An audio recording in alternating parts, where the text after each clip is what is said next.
Hey, welcome, everybody. Welcome. Thank you for joining me. Hey, today we got a special episode of the Freight Broker Bootcamp. And today I'm going to be interviewing a gentleman who started his freight brokerage after not having any experience, kind of fumbled and struggled at the beginning a little bit, did it part-time, and then eventually grew it into a seven-figure freight brokerage over the next couple of years. So we're gonna talk to him. We're gonna talk about kind of how he got started, why he got started. We're gonna talk about some of the struggles. We're gonna talk about some of the lessons. We're gonna talk about how maybe he got some of his first customers. We're going to talk about maybe some things that he would do different, right? So those are some of the things we're going to share today. So thank you for joining me. We're going to get going in just a minute here once we get some people live. And then at the end, we're going to do live Q&A. You'll be able to ask my guest questions or myself about the interview or about anything to do with starting or growing a successful freight brokerage. So that's the plan. That's where we're at. So before we get going, hit me up in the comments with the city and state you're logging in from. We'll do some quick shout outs.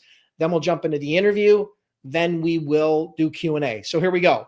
Welcome, Daniel from Plymouth. Welcome. Welcome, Ricky, as always. Welcome, Carl from Bethlehem, Georgia. Welcome, Joe Almighty from Fort Lauderdale, Florida. Anthony from Temple, Texas. Eclectic Rose from Colorado. Thank you. Henry from La La Land. Welcome, welcome. Brian from Independence, Oregon. You got me on that one, Henry. John Vega from Austin. We got the TMP Hustle from San Antonio. We got a lot of people from several people from Texas. Where's everybody else? Come on, where's California? Where's Florida? Where's New York? Illinois? We always have a lot of those, right?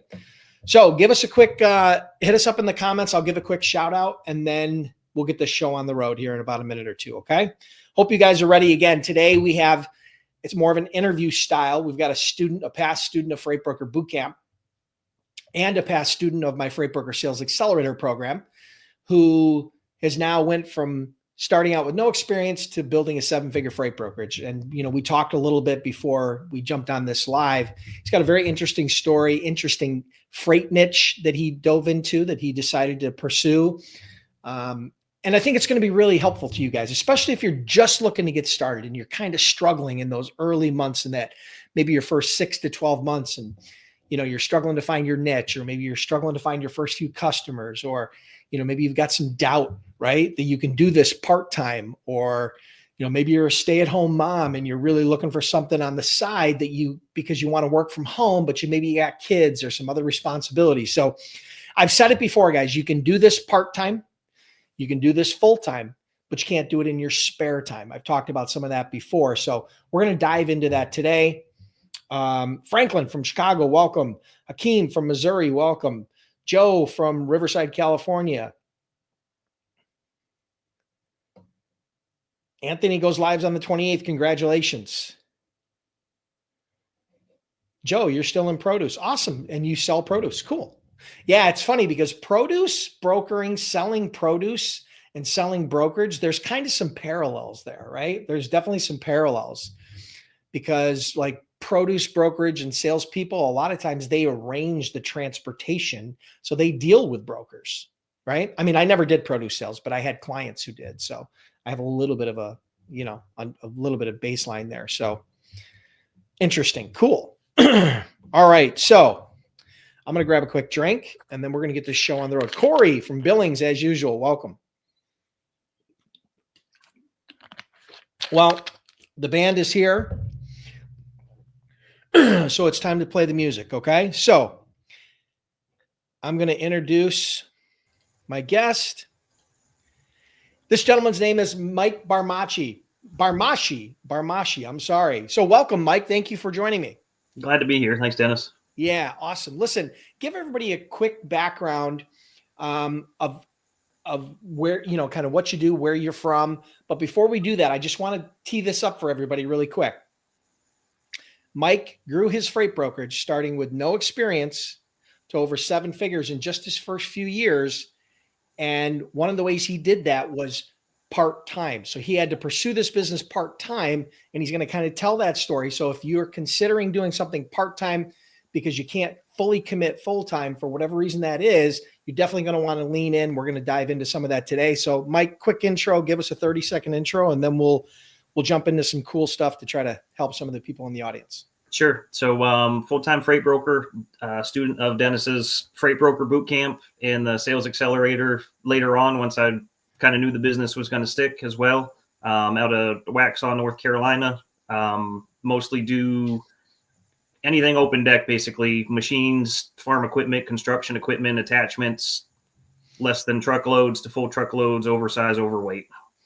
Love it. Perfect. And so when did you start the business? What year did you officially start the business, get your MC?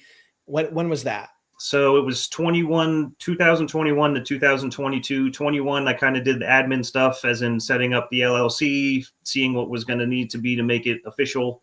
2022 is when I officially established my MC of January of 22. I had an action plan as far as who I was going to call, kind of how I was going to hit the ground running. And that's when I actually opened up shop and started making cold calls and reaching out, offering the service. Okay. So let's take a quick step back. What initially attracted you to the freight brokerage industry? Because I'll be honest with you, I had no clue that it even existed. I mean, I knew the trucking industry existed. I knew the concept of logistics and supply chain, but I didn't know this little niche of freight brokerage, how it works. So how did you get introduced to that? What interested you most about it? The same thing with me. Had no idea it existed. I always just kind of assumed that companies own their own trucks, or I didn't really give it much consideration. I was working a construction job, and they had trucks and trailers with drivers, and I would help load those trucks and trailers. And in the yard, talking to the drivers, they had talked about dealing with brokers and just kind of the business on that end of it when they weren't moving the other items that were in the yard. And that sparked my curiosity, where I wanted to have my own business before. So did some Googling, looking around, and found your content, found out what it was. And that's kind of what sparked my interest and made me pursue it further. Gotcha. Okay. So you did some of the administrative stuff in late 2021, and early in 2022, you launched, right? So you said you had a plan, right?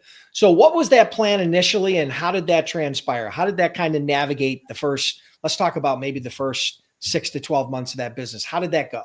Sure. So the first 3 months was fine, I guess. I was motivated. Had a bunch of different shippers off of the Freight Broker Boot Camp. You have the shipper list that's in there. I had scoured that. I had scoured Google for the industry I was going to go after was steel or metal, that kind of stuff. So that was initially where I had started. Did not have a lot of good traction beginning with, as in I could connect with people. I would get some jump ball freight, as you call it, where I was able to bid on some things. I just didn't have a lot of success as far as there's a lot of pieces that go into it. You got to connect with the shipper. You got to be able to provide the rate. Then you got to have the rate accepted, which that's the hardest part, obviously, but I didn't have a lot of traction with that. So I started looking at other things, being the equipment, like I was familiar with from the construction side, started getting a little bit of traction with that, but honestly, it didn't, not enough to pay the bills. So I had to go back to work after first quarter, second quarter, somewhere in there, part-time, continued to pursue reaching out to shippers and trying to get in touch with people while I was working full-time, doing the brokerage part-time. And then toward the end of that year is when I got a little bit more traction, to the point where I was thinking, okay, maybe I can still make this work and keep pushing, which is when it rolled into the following calendar year. All right. So let's pull that apart a little bit, because I think this is the really interesting part. And I think that a lot of people need to hear and understand.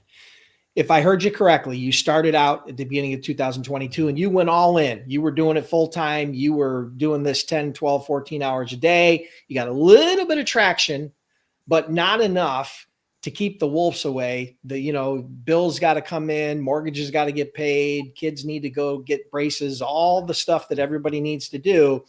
So you ended up having to go back to work and do this part-time.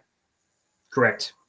And so that was after Q1. How long did you do it part-time before you ended up feeling confident enough to go full-time again? About a year. I mean, toward the end of 2022, I had some business. There's, with the falling into the equipment thing, there's construction season, obviously, which is usually summertime. So I had a good 2022. I say good. It was relatively successful to the point where I would consider jumping full time, but then things kind of fell off in the winter time, like they would, just with it being a little bit seasonal, relatively speaking. So, and then the calendar flipped to 2023. Had an okay first quarter, and then I realized that with things going to be ticking up, that I needed to put all my undivided attention into that. That I wasn't going to have time to do both. All right, so let me interrupt you. I apologize for interrupting, but I would just want to clarify for the audience. So 2022, how much did you do about in gross sales? About 300,000, somewhere in there. And that was almost the whole majority of that was part-time. You were doing that while you were working a couple of other jobs. Yes. And then in 2023, you decided, hey, listen, I'm going to go in all in on this again. I got enough confidence. I've got some customers. And then that's when you jumped in full-time in early 2023. And you did it full-time. What did you do in revenue in 2023? About 600, somewhere in there. So you more than doubled the business, right? Mm-hmm. Because, all right, cool. And then in 2024, let's tease people a little bit because we're going to talk a little bit more about this. But in 2024, what were your sales in 2024? Did right at 1.225 million, somewhere in there. So look at this, 300,000 part-time, 600,000 his first year full-time, and then 1.25 million. He doubled every year for the first few years, starting part-time. Okay. So this is what I want you guys to understand. I understand that not everybody is in a position where they can jump into this full-time. And, but the point is that where there's a will, there's a way. That's the reason why I wanted to have Mike on here. Because when he told me his story about how he jumped in full-time and really didn't have as much success as he thought, and he had to kind of backtrack a little bit and then relaunch part-time, and then eventually he was able to have enough success. The key lesson here is this: what a lot of people would have done, and Mike and I talked about this before we jumped on, is that when he got some resistance early on, right, and he had to go back to those full-time jobs, what would most people have done at that point, Mike? Walked away, hung it up. They'd have quit. They'd have hung it up. They'd have said, I tried it. It didn't work, and they'd have made some sort of excuse. That's what most people do. I mean, we've all done it, right? Mike didn't do that. He dug back in. I'm sure he was a little disappointed. I'm sure but he had also built enough confidence because he had moved some loads. And so that's one of the lessons I want you guys to take from this. Okay. So let's jump into a little bit more depth here. Okay. So how did you balance the part-time with the full-time, right? Because you had at least one full-time job, maybe more, and you were doing this part-time. How did you balance all that? Talk to us a little bit about that. Because I think that's where people need to connect the dots, and it'll be a little bit different for everybody, but how did you navigate it? So I think the biggest thing for me, part-time as a freight broker is still full-time. And it sounds dumb to say, but whenever you need to be available, whenever somebody reaches out to you. So that's what I have found with just sales in general, but especially in the freight business, is that you need to be willing to jump when somebody is. So that means if it's 8 o'clock in the morning or 8 o'clock at night, you need to get back to somebody. So you can't, for me at least, and I don't think that it would work for other people, is you can't just have your full-time job from just say 8 to 5, 9 to 5, and then do your freight brokerage from 5 o'clock to 10 o'clock at night and then shut it off again. You got to be available all the time.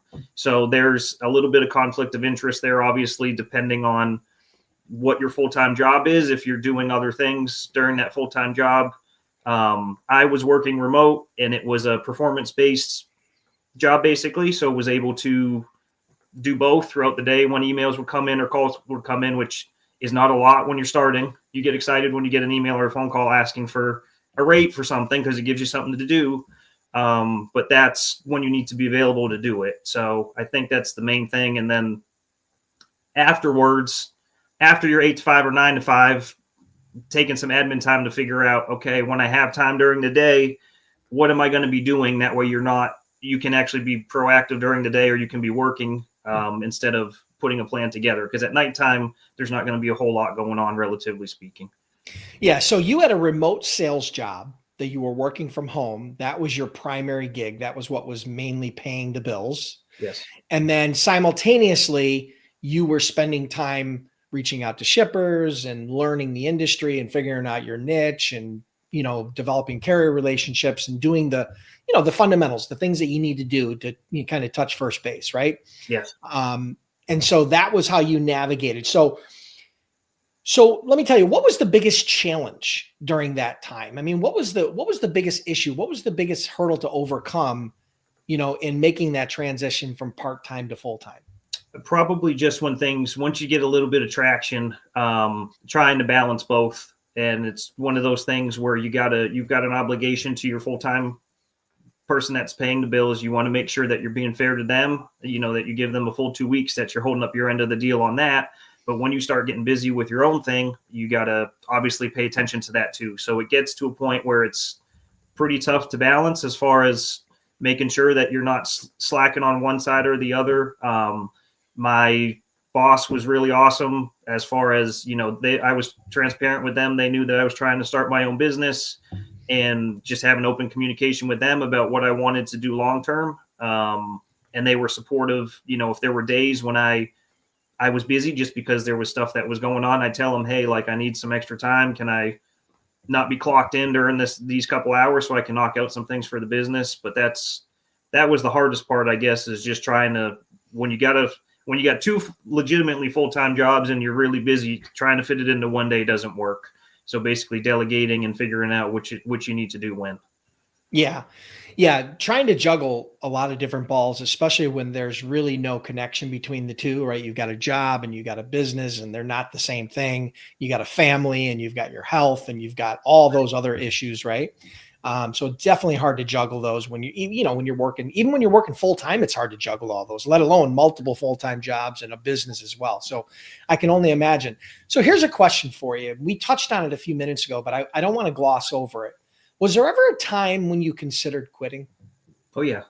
Yeah. I mean, often, it's frustrating. Like I said, you legitimately get excited when an email would come in. I mean, I remember I wouldn't get an email for it'd be a week or longer. There'd be no emails that would come in besides just some spammy, TMS email or something that I had reached out to. So yeah, I mean, it's not for the faint of heart. Definitely doable. Consistency is the main thing, I would say. Just continuing to try and put things together, trying to learn things, and being willing to make changes too. You can have a plan and think that it's going to work out. All right, I'm going to work in this industry and these are the lanes I'm going to run. But you need to have some flexibility to make it work, because that may not be the timing for that niche or that lane for whatever reason, because things are really competitive. So you got to be willing to make changes. All right, good. No, I mean, that makes total sense. So let me navigate over to this, because we talked about this briefly. You talked about it briefly when you introed yourself and you started talking about your niche. So how did you find your niche? Because I know you tried a couple of things when you first started. How did you find it, and why did you make the decision to go all in on that niche? I feel like it's kind of both. I didn't necessarily find it. Maybe it kind of found me too. Mm-hmm. I had tried doing steel initially, which is very competitive, and just straight flatbed loads, right? Just regular flatbed loads, legal loads. And there's a lot. The reason that attracted me was there's a lot of freight that's there, and that's the problem, is there's a lot of freight that's there. So I was given the opportunity to bid on a lot of freight.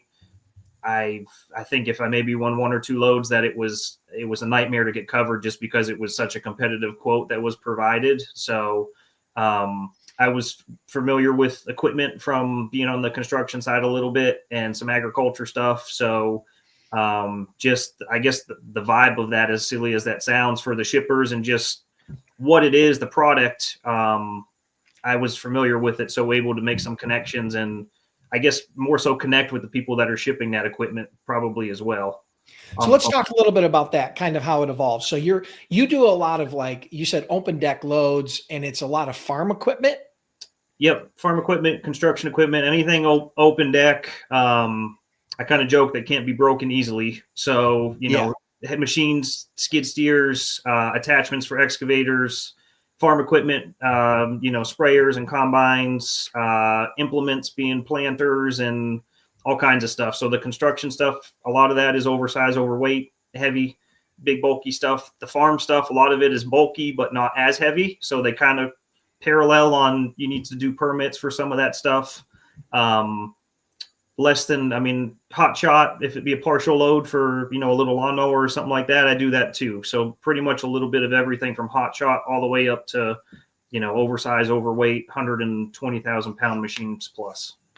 All right. So now that you've kind of identified that niche, what has been the best strategy or tactic or that you've used in order to acquire new customers? And maybe you could tell us a story about a customer and how it evolved, right? Yeah. Maybe how you got a customer and it, just kind of a unique, interesting story, how that happened, and kind of try to enlighten the audience a little bit into how you're getting customers early on and maybe how that's evolved. So early on was a lot of cold prospecting or maybe warm prospecting, just seeing what the locations are. A lot of the ones that I'm dealing with are relatively small. The biggest thing and the biggest switch for me last year was referrals, 100%. And that's one thing about the trucking industry. I'm assuming as a whole, but especially with the open deck stuff, and even with my customer bases, you think that it's this giant network and that nobody knows anybody and that everybody's a stranger because it's a wide open roads out there across the country. A lot of these people know each other. A lot of these people talk. So if you can do a good job with a customer, they'll spread the word to who their customer was. If it's a shipper at a business, they'll spread the word to their customer, who's Mr. Farmer. And then Mr. Farmer is going to call you when he's not buying a piece from that other customer that was mine. So now I've earned another customer out of that. And then he's telling his buddy in town who owns the other 100 acres across town who needs the same piece of equipment that he just got for the same circumstances. And then my number's getting passed around again. So it's a very much, through the grapevine kind of deal, which takes time. I don't do a whole lot of prospecting now, honestly. Last year I was doing a decent amount at the first of the year still, but stuff's kind of leveled out to the point where I don't have quite as much time to do that. So I'm mostly just focused on trying to really take care of the customers at a high level, with quick communication, that kind of thing. Yeah, I love that. But one thing that we left out, and I think is really important, when you talked about your niche, you do, farm equipment, you do stuff open deck stuff, and you're dealing with farmers and equipment dealers and people that are probably buying and selling from auctions and who knows where else. Maybe they're selling on Facebook Marketplace or whatever the case may be. But one thing that you did that we talked about before we jumped on here was you kind of focused more in your local geography, right? You focused a little bit more local. You didn't try to be everywhere. Like, you're not moving loads from Seattle to San Diego, right? I mean, you're moving stuff. You're in North Carolina. So talk to us a little bit. I mean, when you just said that about, trying to get in those referrals and trying to build that network, it's a lot easier to build that network where people know people and they're willing to refer when it's in your local market, because again, they're more likely to know people that and they're likely to know people in that local area that need help, right? So talk to us a little bit about that. Why did you decide to niche it down into that local geography? What was it, just happenstance, or is that just kind of how you got traction, or was there some sort of strategy behind it? A little bit of both. So the Northeast is tough, in my opinion, when it comes to permitting and stuff. If you just look at the map of the United States, I've got a map over my head over here, which is why I'm looking at it. But like the Northeast, for example, above the Mason-Dixon line, somewhere in there, stuff's really tight as far as the states. They're a lot smaller. They're a lot closer together. You got the big cities. Permitting and everything is very expensive up in there. You get down to the south, moving southwest, states are bigger. The overall costs for moving equipment are much cheaper, relatively speaking. That, and then of course, relatively speaking, probably once you get north of Virginia, there's not as many farms that are going to be up that way. It's a lot more populous with the cities and everything. Down in the south, obviously, you've got more agricultural stuff that's going on, and then obviously moving west over toward Texas, which that's kind of my zone, I guess, from Virginia over to Kansas down to Texas, kind of thing down in there. But that's how it started. I did do a lot of outreach through local marketplaces and things like that for people trying to sell things, just to try and get my name out there. If, like I said, everything's connected. I didn't realize it as much at that point in time that people would talk to people, but that's another way that you can try and just put another feather in your hat or try and get your name in front of somebody. Yeah, for sure. Well, listen, as we kind of wrap this up here, okay, I want to ask you one more important question, and this is always the hard one, right? Okay. If you had to start all over today, knowing what you know now, Yeah. what are 2 or 3 things that you might do different? Oof. That's really tough. I'm one of those people that everything happens for a reason. Yeah. I think that, the struggles and the stuff that I went through pushed me and guided me into where I'm at now. I would definitely say that I honestly think that I had enough knowledge, relatively speaking. It's one of those things, the lingo and the terminology and the conversations, they get a lot easier the more that you do them, obviously. But you can't have those conversations without having them, without getting the Right. work and being able to do it. So it's Yep. kind of a catch-22 there. I would say maybe just get a little bit more insight. Even talking to drivers, that's the hard thing. If you talk to drivers, it's a totally different perspective than if you talk to shippers, which is going to be totally different perspective than if you talk to a broker. There's just, everybody's got their own opinions. I probably honestly wouldn't do anything really different. One thing that I didn't mention to you, or we didn't really talk about, that I maybe would do different, and you talk about this, which is kind of a no-no in your book, but agents. I have tried to hire a couple agents along the way. That was one thing that I looked at when I was failing. I'm like, all right, I got to hire somebody to kind of keep my ship floating here, and it really hasn't worked out. I've got one that's working for me now, but none of this has to do with him. The point being is that you need to be the one that does the work. You need to put in the time and you need to figure it out. And that's the only way it's going to work. And then from there, you can help your agents or whoever else is going to help you. Yeah, I love that. That's a really good point, because I get that question all the time. There's a misconception out there that you can just go get your broker authority, go hire a bunch of agents, and they're going to build your business for you. And that's just not real. Nope. Okay. You're probably more likely to buy a lottery ticket and win than for that to work. Yep. So what you have to do is you have to learn the business. You got to do the business. You got to build the business. You got to learn all of the steps of that business. When I did my business, I was the chief cook and bottle washer. I emptied garbage. I made sales calls. I posted loads. I did invoices. I collected bills. I did it all. And eventually we kind of migrated and built a team, but I did not hire my first agent for 3 full years of operations. I think we were doing somewhere between 6 and 10 million in sales before I hired my first agent, because by that time I had processes in place. Yep. I had operating procedures. I had a brand. I had good credit. I had good cash flow. I had a real business. Right. And then, so I could package that up and create an agent program that I could offer to the marketplace as a product in a partnership type format. And, even then it didn't go according to Hoyle, right? We made a ton of mistakes and we struggled for a bit, but we stuck with that agent model. And fortunately it grew. And, now the company, I sold the company in 2016, but that company now did 450 million in 2024. Yeah. So that model can work, but it's not a get rich quick, here's the secret to success, get your authority and hire a bunch of agents, right? There's a lot of nuances in there. And I'm so glad that you realized early on that you needed to get your hands dirty and you need to dig in and you needed to learn that business. And the people that don't learn that, they really struggle.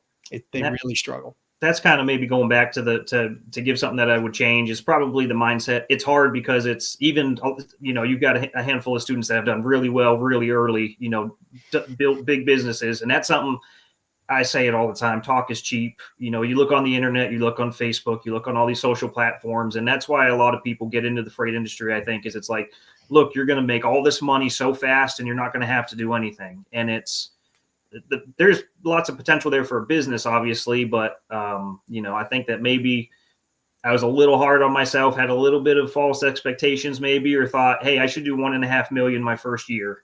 Why am I only doing 300 or whatever it is? So right. I don't know, little baby steps, and the baby steps turn into strides pretty quick. Yeah, listen, one of the main reasons why I thought having you on here was so important is the fact that it took you time. You had a lot of obstacles. You had a lot of opportunities to quit. You didn't. But after 3 years now, look where you are, right? Now, look where you are today. And so it doesn't always happen fast, right? I have a lot more students who struggle their first 6 months their first 6 to 12 months. Then I have students that come out of the cannon and, do $10,000 in profit their first month. I mean, I have students that have done that. I've got plenty of students that have done that, but that's not the norm. So I'm glad you mentioned that, because it does take time. It's not a get rich quick. Everybody loves to watch those videos because those are really motivational and nobody wants to hear the hard parts. But the reality is there's a lot more guys like Mike. But here's the good news. Mike survived and he's on the other side. Now he's got a real business. And I mean, just based on having a short conversation with him, I think the sky's the limit. So I'm super excited for you. And listen, Mike, if you, why don't you share if somebody wants to connect with you? I know you're on LinkedIn a little bit. I know you do probably have a little bit of time for social media, and maybe talk a little bit about your company. If somebody wants to reach out to you, whether they be another broker or carrier or shipper or whatever it is, and then we'll jump into some Q&A. Sure. You can find me on LinkedIn. Michael Barmashi is the name. MBF Logistics, M as in Mike, B as in boy, F as in Frank Logistics. That's the business name out of Waxhaw, North Carolina, Charlotte area. You can get me there. I've got a website as well, just a basic website like Dennis recommends, mbflogisticsllc.com. There's a contact form on there. I'll be glad to try and, if you get questions or anything like that, I'll be glad to try and help you out. Awesome. Thank you, Mike. Really appreciate it. Congratulations on all your success. And so we'll jump into some Q&A. Thanks, Dennis. All right, guys. So listen, thank you so much for tuning in. I hope you guys will be able to pull something from that. This interview is quite different than a lot of the interviews that I've done. A very different story, and a different niche, and a lot of differences there. So I think that if you guys come back and maybe rewatch this, a couple of times, or different parts of it, that, because we go kind of fast here, right? I think you guys will be able to really pull some nuggets out. So who has questions? We're going to jump into Q&A, and I want to respect Mike's time. So we're going to limit the number of questions. But if I don't get to your question today, or Mike doesn't get to your question today, I'll try to come back in later in the week and maybe answer it in the comments. So no matter where you're at, if you're on YouTube or LinkedIn or Facebook or wherever you are, hit us up with a question. If it's for Mike, let him know. If it's for me, let me know. If it's for both of us, let us know, and we'll try to chime in a little bit and see if we can give you some direction. Okay. All right. So question number one, Mike, how did you overcome not having credit as a startup and getting carriers to work with you? That's a very popular question. Good question. Quick pay. And it's really hard now, being honest. There's a lot of fraud that's in the industry with carriers. So you need to be very careful. I did have a factoring company that I signed up with. I factored one load with them. All the rest of it I've been able to figure out in-house, which I recommend doing if you can. And I had no cash to start with. I started the business with $5,000. That's it. That was everything. So do 30 days. So how did you do the quick pays? Did you incent the shipper to pay you quicker? How did you do those quick pays if there just wasn't? Yeah, just a little bit of money that I made. I would ask for the shipper to drop a check quick. Quick pays, I charge a 3% fee, which, maybe should be bumped now thinking about it, but 3% is what I would charge for ACH direct deposit. And things get really, really tight sometimes, especially offering that. But standard 30 days, you could do a factoring. If you can find a good one, there are ones that are out there that will work with a new business. You just need to find them on Google. But yeah, that's quick pay is a lot of it. And their credit's very hard to get for the first 2 years, honestly, for a lot of the big, the larger ones, the OTRs and the Loves and the Truck Stop and all that stuff. They might give you a little line for something small, but it definitely takes some time. Am I back there? Can you hear me? I got you. Hold on. Sorry, guys. Give me a second. Can you hear me? I can hear you.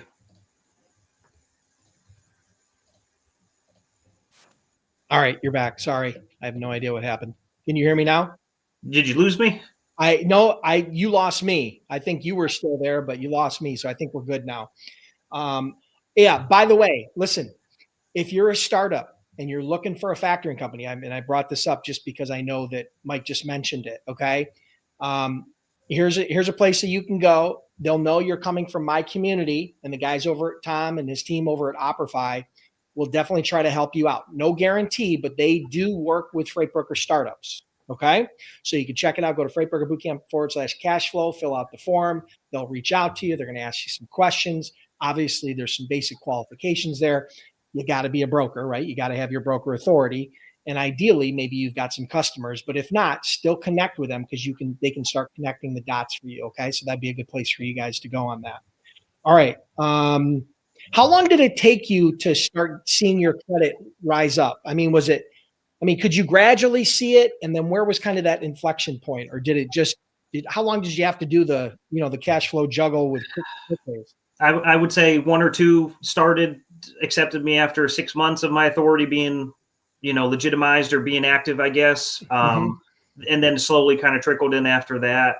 I remember OTR Solutions being the one that took the longest. And I had done a little bit of business still, and there's a lot of fraud and they have a very specific algorithm, I guess, to meet their requirements. So I would say anywhere from 6 months, you should start getting recognized by some of them, not necessarily on big loads, but on smaller ones, and then all the way up to 2 years probably before you kind of get the full wide open. Okay, I don't really have to think about talking to someone on their credit department or doing a trial run or that kind of thing.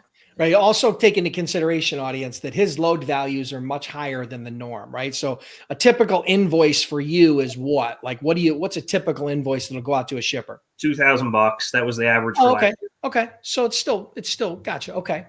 And by the way, if you do end up working with Operify and the guys over there through that link, they can help you get set up with other factoring companies because they have those relationships, and that's part of what they do, right?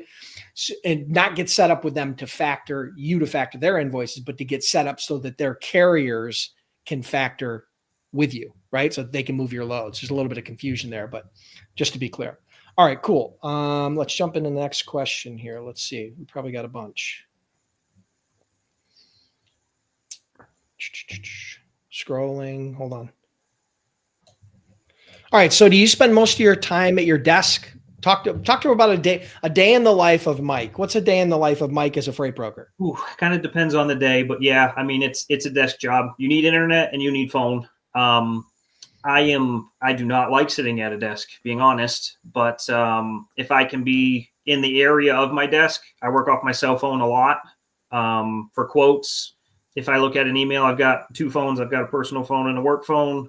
I'll have them both out and I'll look at, a pick point, a drop point, and what it is. And if I know what it is, then I can run numbers real quick to return an email while I'm out of the office. But yeah, most of the time I would say you need a desk. If you can have a couple monitors, it's a big bonus because usually you're working off of multiple windows. But yeah, I mean, I would say at least be available starting 8 o'clock in the morning to 4 o'clock in the afternoon, but really after hours, before hours, I always have my phone on me and checking emails and text messages and that kind of stuff to get back to people. Let me give you guys a little bit of a hack. And this is truly a hack. I hated sitting at a desk. And to be honest with you, it caused me to have a lot of lower back problems because I was at a desk all the time. So I invested in a stand-up desk. So I now have a stand-up desk. It can go low and I can sit, or it can stand up. And I'm going to tell you right now, it is an absolute game changer, right? Your energy level is different. My productivity is different. My back never hurts anymore. I mean, I don't own a stand-up desk company. I don't have any skin in the game, right? I'm not selling anything. I'm just telling you right now, get a good stand-up desk and it will definitely help anybody who's working from home, but especially when you're grinding away on the brokerage and spending a lot of time and hours behind a desk. Okay. So that might help you guys out. Have you ever used a stand-up desk, Mike? I have. I used to, my last sales job that we had stand-up desks, and that's primarily what I did. And yep. It wasn't in the budget last year for myself, so maybe we'll work it in this year. But I do miss the option. Yeah, they're not cheap, but I'm going to tell you right now, especially if you struggle with sitting, and a lot of times people have back problems from maybe having an office job or whatever the case may be, or just maybe they had some hard labor job and they struggle on their back. I'm telling you right now, the stand-up desk is an absolute no-brainer. It'll be one of the best. I'm telling you, I'm standing at a desk right now. I won't sit all day today. I stand at a desk all day long, just doing what I'm doing now, whether I'm selling or whether I'm shooting videos or no matter what I'm doing, and it'll work. It'll definitely work for you. I did not have a stand-up desk in my brokerage. Right. And so when I transitioned out, I realized how bad my back was along the way. I was going to chiropractor, once or twice a month Yeesh. because, and I'm telling you, since my stand-up desk, and that was 9 years ago when I sold the business, I'll bet you in 9 years, I've been to the chiropractor 4 times. Good. So, Yeah. anyway. Shows right there. All right. So we'll stop selling the sponsorship for stand-up desks. All right. After reaching out. Okay. So here you go. Question. After reaching out to shippers for the first time, how long do you think you should take before following up with them again? Go ahead, Mike. Depends on, it just depends. I mean, I would say within 48 hours, probably, depending on what it is. I mean, you want to stay somewhat fresh. One of the things, again, Dennis says it, different is better than better. So try and do something that's compelling or that's different where they're going to remember you and then hit them again within a couple days. I am not the kind of guy. I don't really like continuing to beat someone down with emails and phone calls and everything like that. So I would probably say 48 hours, and then maybe I'd reach out to them again.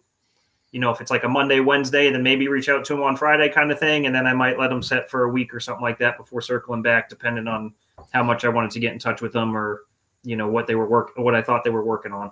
Yeah, that's some good points. I'll chime in a little bit. And my answer is it depends. And what it depends upon is, first of all, is it a live load? Is it something that needs to go tomorrow? Right. Then obviously a lot more urgency for them and for you. Right. Because if you're going to get the load, the sooner you get it, the more likely you're going to cover it and do a good job.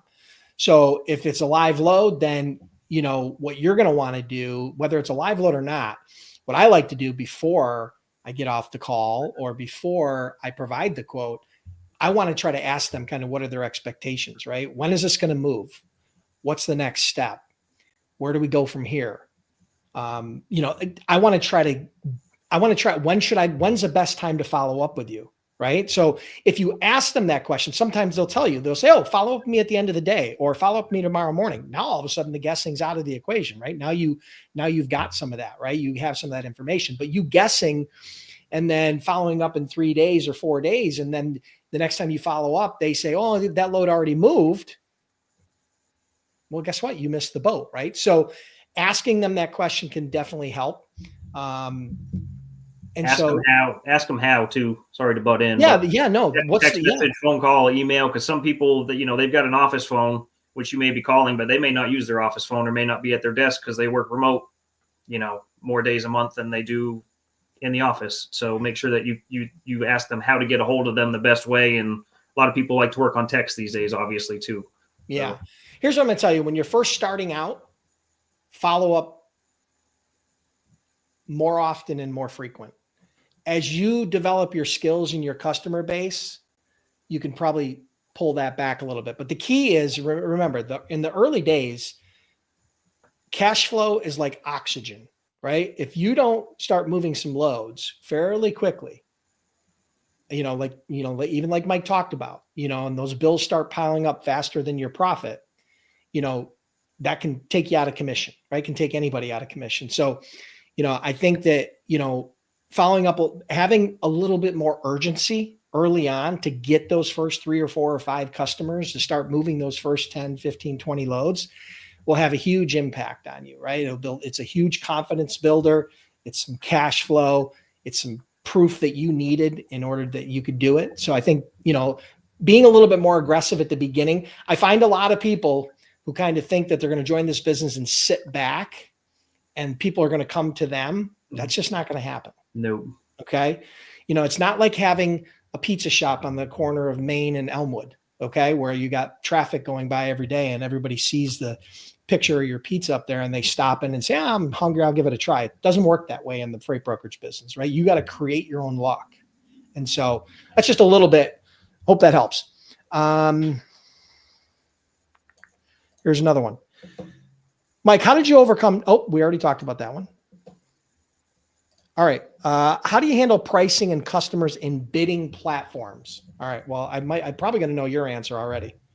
I don't anymore. I don't do the bidding thing. And it's a bad deal, honestly. And Dennis talks about this a lot too. You can't you can't base your business on price. And the bad part about it is there's a very fine line to walk, especially when you're starting, because you need the work.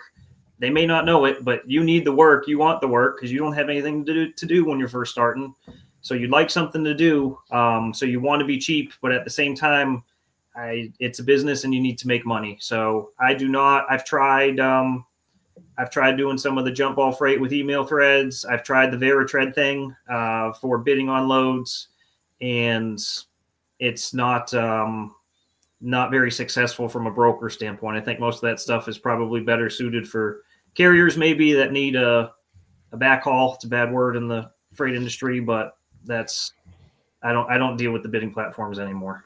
Yeah, what you're going to find, guys, is that when you're dealing with large customers, if you're going after Nestle or US Steel or any, large customers, Unilever or Fortune 1000 brands, right? If you're going after those big multi-billion-dollar companies, they're all going to have bidding processes, RFPs, right?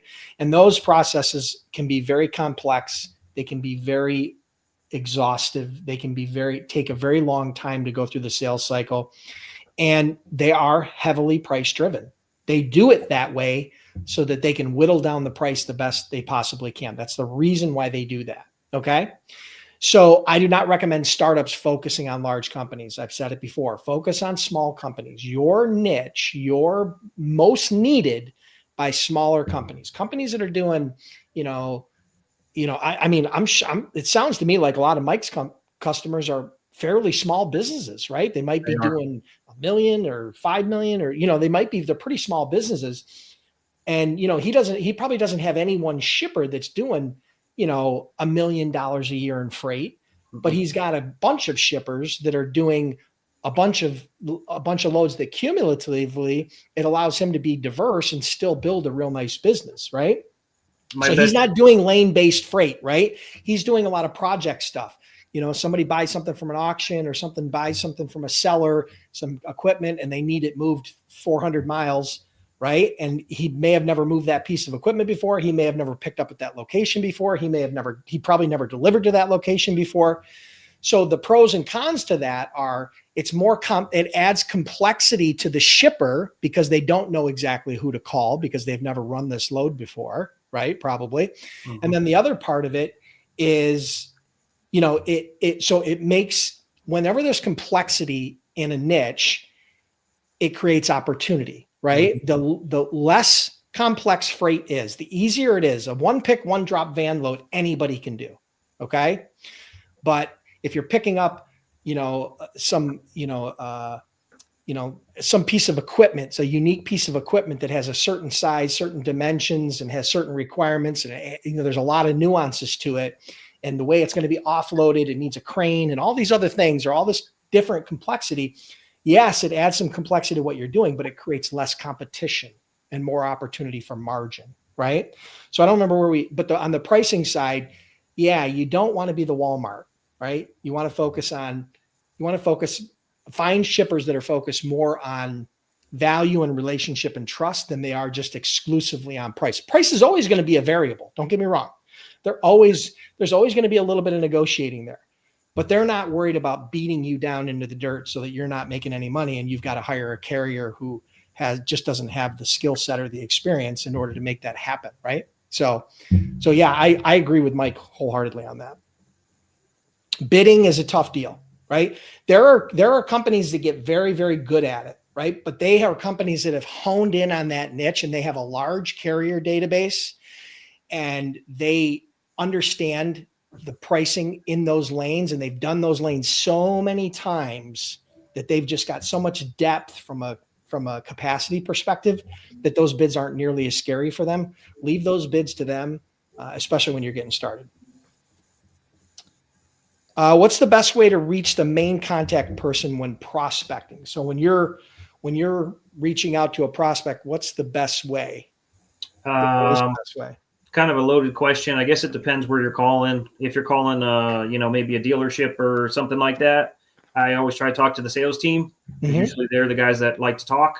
So you can ask them, hey, who's handling this? Or, hey, what do you have going on? Every business is different. Some of them will have there's one person in charge and they're the ones that do it. There's other ones where the sales guy is the one that handles it. So they might have 15 sales guys that are there and they use who they want to use. So just depends on you calling and asking the right question. Sometimes it takes multiple, I say sometimes, a lot of times it takes multiple phone calls. You know, you talk to one person, they're busy in the middle of something and can't help you. Maybe call back another day and ask, you know, if you get him, ask for somebody else, or maybe go to the parts department. I mean, you got to zigzag and weave to figure out who you got to talk to. But usually somebody will tell you at some point in time who you need to talk to. Yeah. One of the easy ways to do it, like Mike said, he knows he's in the, you know, he's moving equipment, right? He's moving, you know, like you said, skid steers and different, you know, accessories to skid steers and different farm equipment and stuff like that. And so, you know, maybe he has a dealership that sells farm equipment that is one of his clients. You know, he realized early on that a lot of the salespeople actually have either a huge influence and or actually control the shipping themselves, right? Yep. They sell a big piece of equipment for $50,000 and they've got to find somebody to move that equipment before they get paid, right? That's part of their responsibility. So, you know, he reached out to sales and probably at that point was just kind of like, hey, I wonder if you could do me a favor. Who handles this? Or how do you guys move your freight? Right. And then he learned very quickly that, hey, this is how it works. And he learned kind of how to navigate that. But each niche is going to be a little bit different. In most lane-based niche freight where it's moving and it's lane-based, right? So let's say normal van, reefer, flatbed freight where it's picking up from a warehouse, delivering to some sort of picking up from manufacturing, delivering to some sort of distribution point or direct to a client. A lot of that's going to be handled by shipping managers, logistics managers, warehouse managers, traffic managers. So those are going to be the people who are going to have the influence or that are going to have the direct decision. But a lot of times you can find a lot of that information with tools like Apollo, or you can find a lot of information with tools like LinkedIn on who those people are. So gathering some sales intelligence in advance rather than calling, you'd always love to know the name and the title of the person in the company so that you can address them by that rather than when you call in and say, hey, who's the shipping manager, right? Who's the shipping manager screams cold call to whoever's picking up the phone, right? So you want to try to avoid that at all costs. So hope that helps, Reggie. And we're just going to another question or two, and then we're going to wrap up for today. I'm going to let Mike get out of here. He's got a lot of work to do. I can see he's already chomping at the bit. His computer and email is probably blowing up. Probably got some voicemails. I'm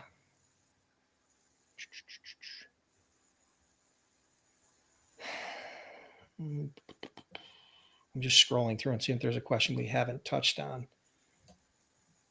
Okay, so here's a question for you. Apart from Safer Watch and Carrier 411, do you have any other vetting apps you recommend to prevent fraud?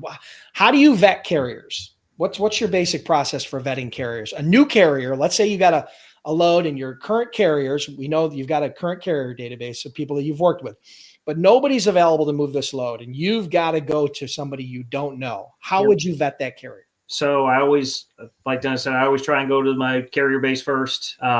If they don't know somebody, I ask if they may know somebody, a friend, or maybe someone I'm not familiar with. I do leverage Carrier 411, so that's the initial gatekeeper thing. And this is an area that it's on my list of things to improve upon because I feel like you can't ever be too safe or have too good a process. But Carrier 411 for sure, that has helped a lot. I have run into some fraud issues before, and this is something that it's a tool that had I had it before, it probably would have saved a little bit of headache.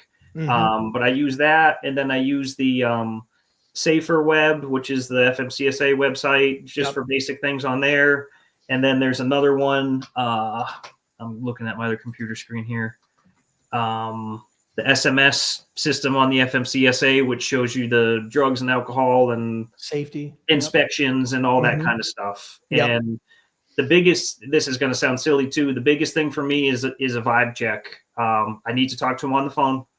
I would really like to talk to the driver instead of the dispatch. And that's just, you can get a really good read. You got to ask the right questions too. You know, if they're looking to book a load, where is the truck? Where are they getting empty? Are they empty already?